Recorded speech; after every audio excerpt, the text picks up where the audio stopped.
What's up fish family, this is Macklin and welcome back to my YouTube channel. As you read by the title, you know that today's video is going to be sponge filter, how you can set up your own sponge filter. So the thing is, sponge filters, like setting up a sponge filter is really easy, but the people who buy sponge filters from me, when I used to sell sponge filters, the people who used to buy sponge filters from me, they always used to ask me like how to like clean it up, how to like set it up in your aquarium. So today's video is going to be like how I personally set up sponge filters in my aquarium. There'll be a video how to clean sponge filters later on. So I have a sponge filter here, I'll show you up. So this is how a sponge filter looks. So I'll be showing you how we can set up a sponge filter in your aquarium. So I've already set up a sponge filter here. So yeah, I'll just go right into the video and show you how we can set up your own sponge filter in your aquarium. Yeah, so this is the box in which the filter comes in. This is the 280 model. These sponge filters are really good. I love these sponge filters. So inside the box you find these two things. One is a sponge filter along with the tube. The advantage of tube is that the tube the air flows and it goes up. I'll demonstrate how it works when I put it in the aquarium. So what you need to do is that you need to have a air pump like this. Cool. Any air pump, they are like double knot air pump, but now I'm using a single knot.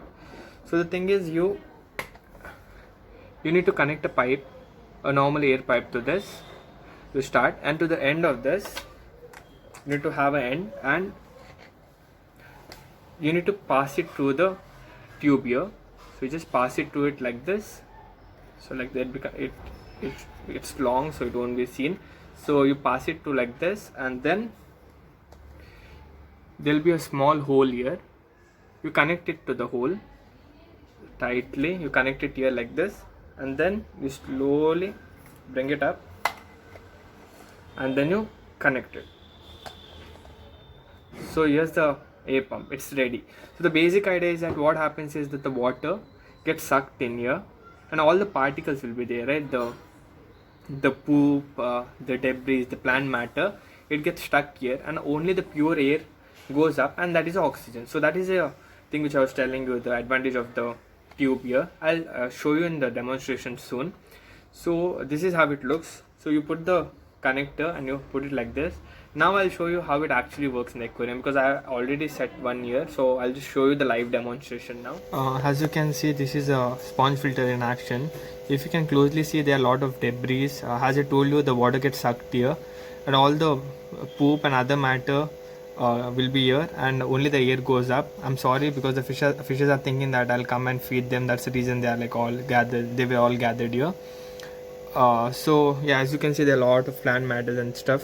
And in the last video I also told you that like shrimps love to graze on the sponge filter. So I'll show you. As I was saying that shrimps love to graze on the sponge filter. If you look in this video, there are a lot of shrimp babies along with adult shrimp. What they are doing is that they are grazing.